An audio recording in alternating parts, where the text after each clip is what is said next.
If your life played back like a movie reel right now, the good scenes and the messy ones, what moment would you pause on and whisper, "Thanks, you changed me"? Okay, so hold that thought because that's exactly where we're going to go today. First, hi guys, it's Rose, and welcome back to Second Opinion, where science meets story and age is your advantage. Before we dive into gratitude, just a quick favor. If conversations like these help you feel seen, supported, or even just a little less alone, hit follow, like, or subscribe wherever you're listening. It really does support the show and our mission to reach 1 million midlifers just like you, people who want clarity, courage, and real answers in this wild, beautiful midlife chapter. And listen, as I've said before, if this is not your vibe later, you can always opt out. Truly, no hard feelings. One of the perks of midlife is that you stop sweating the small stuff and small opinions. So right now, I'm just very grateful that you're here with me, okay? So let's get into it. Once upon a time, and by once, I mean this week, I decided to dedicate this episode to gratitude. Simple, right? We're coming up on a holiday.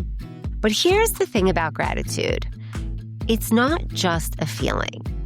It is a frequency, a physiological shift, a literal rewiring of your brain. Science shows that practicing gratitude increases dopamine and serotonin, our feel-good transmitters, right?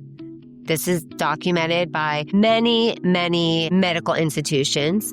I'm just going to go with Harvard Health because that's where I read my sources for this episode.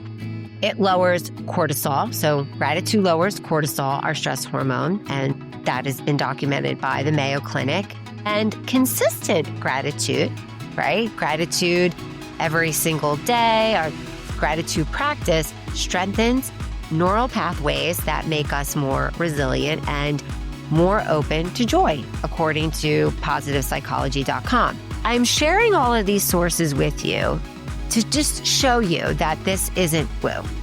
It is biology. And midlife, right? Well, it hits different because we've lived enough to understand the contrast, the before and the after, the holy crap, I survived that. And wow, look what I built. So suddenly, here I am in Manhattan Beach, California, recording my first truly remote episode, which is very exciting for me. A huge milestone, by the way, right? A little sooner than expected, but that's midlife, one big experiment. I am learning as I go here. So why Manhattan Beach? Why is Manhattan Beach significant? Because this once was my home, but it really is still very special to me. And I would say it's my Manhattan, the other Manhattan sanctuary, right? Outside of New York City. After deciding this episode would be about gratitude, I went for a walk on the Strand to clear my head. And if you know anything about Southern California and the beach cities in the Strand, you know. If you know, you know. And so I was walking and then I walked straight into this tree. Not just any tree. It was a gratitude tree. It's covered. I mean, absolutely covered from top to bottom, side to side, in these little handwritten notes from strangers. Imagine these little round cutouts, almost like little, say, ornaments that were, whoever did this just was very generous, cut out all these little pieces of paper, scraps of paper, fluttering. All these are just fluttering in the ocean breeze.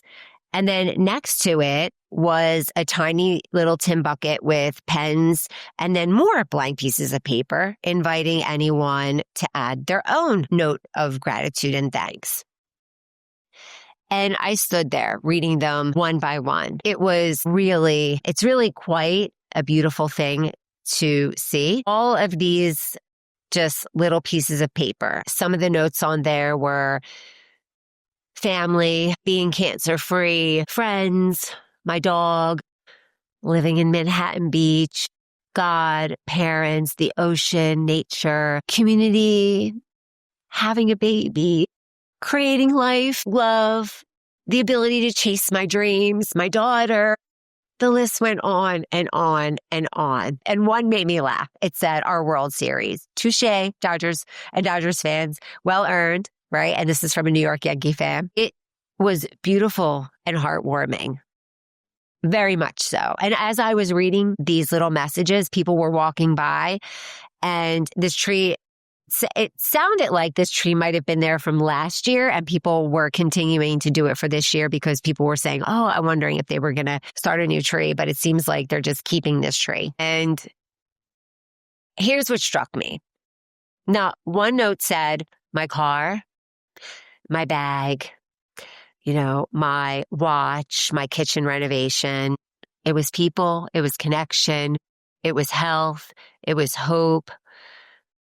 I was so moved that I brought a friend with me back that evening. She just moved to Manhattan Beach, and I wanted her to feel that moment too. And I want her to love Manhattan Beach as much as I did once, which she does. And I wanted her to, which she actually knows the community that she moved into, but I just wanted her to witness this. It's quite extraordinary. And for me, it was a sign. And I don't say that lightly. I mean, here I was preparing to talk about gratitude, and this tree literally showed up in my path, right? Sometimes life just whispers. And sometimes it hands you a decorated tree on the beach that says, lady, pay attention. And that's what I did. It got my attention. And it really has set the tone of my trip. So fortunately for all of us, gratitude isn't something that you need a California beach, a palm tree, for. I mean, palm trees help, don't get me wrong, but you can start gratitude with just one thing, especially if this year has been hard. And for many people, it's been a rough year, and it's been really fast, actually. But for some, it may have been really slow. But the data is clear. Gratitude shifts the brain into regulation and not reactivity. It brings the amygdala, which is the fear center of our brain, down to baseline, and it strengthens the hippocampus, which is the memory center, helping us form perspective. To be clear, gratitude does not erase pain, but it does change our relationship to it. And that's what midlife is, a relationship shift with ourselves, a recalibration, right? A re-meeting of ourselves. And what really matters now, it's a check-in. What is important to us at this stage of the game? So personally, I've been genuinely grateful for the good and the bad. I mean, I'm producing this podcast from a cafe in 70-degree sunshine in late November. That is a blessing, right? That I'm surrounded by all this beautiful nature and the ocean, and not in a toxic, right, positivity way, but, in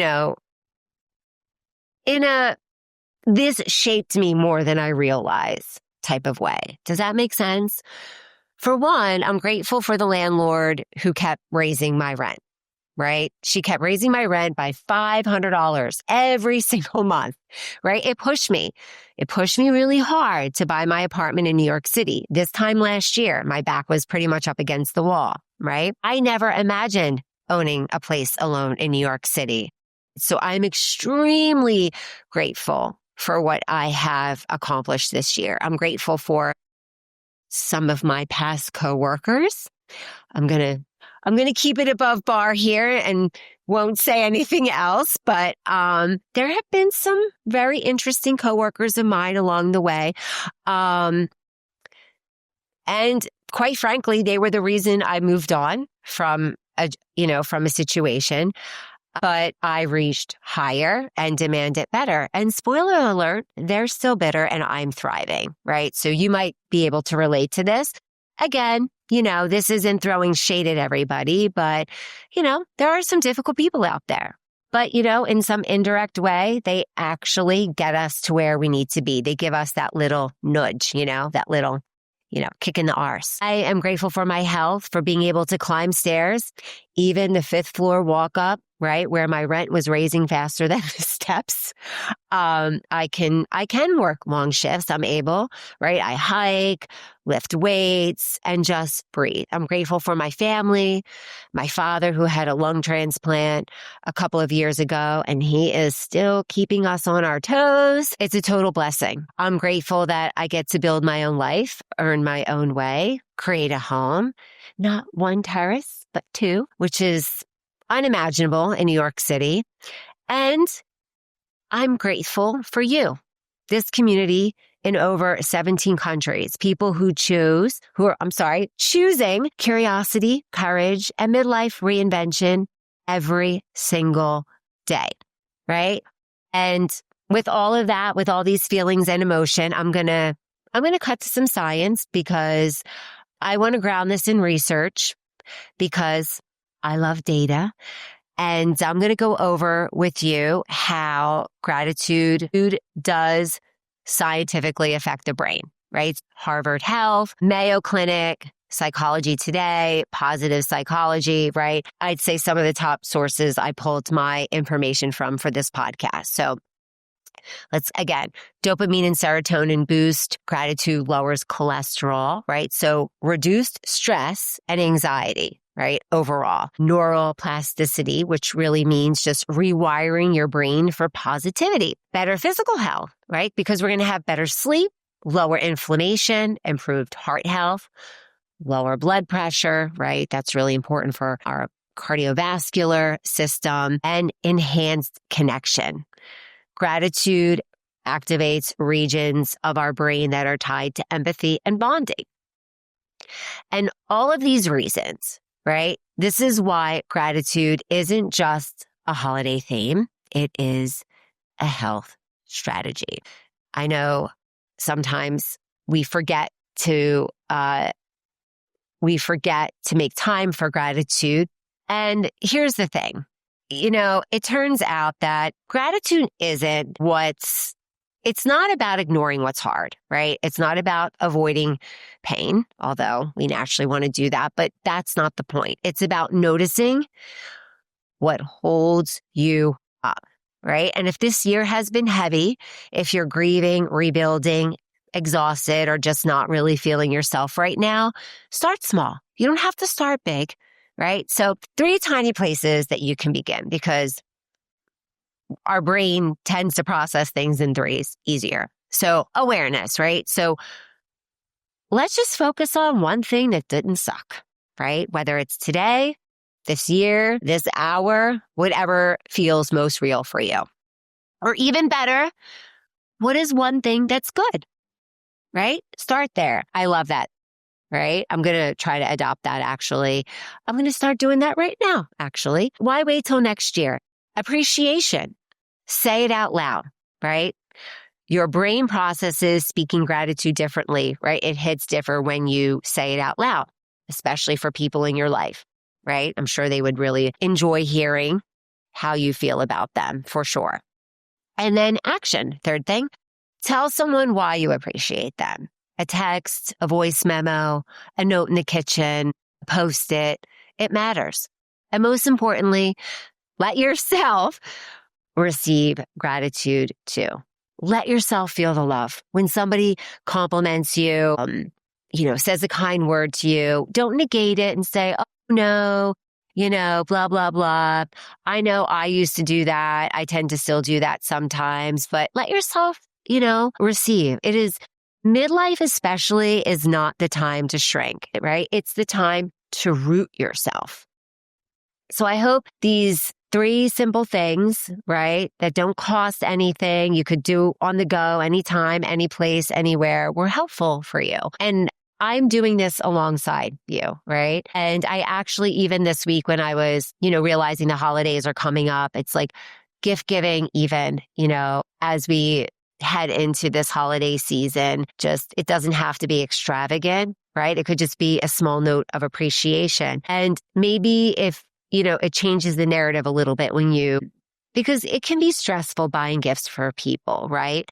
But instead, just look at it as a token of appreciation. I mean, that's what gift giving is, right? It's no coincidence that it falls at the end of the year. We have the entire year, right? So maybe go back month to month, this past year and just reframe the gift giving process as more as instead of, something that you feel obligated to do, but something that you get to do to show someone how much you appreciated them this year. So before we wrap, here are 3 questions to carry into Thanksgiving. And for my global listeners, right, who are not in the US, into your next moment of pause, wherever you are in the world.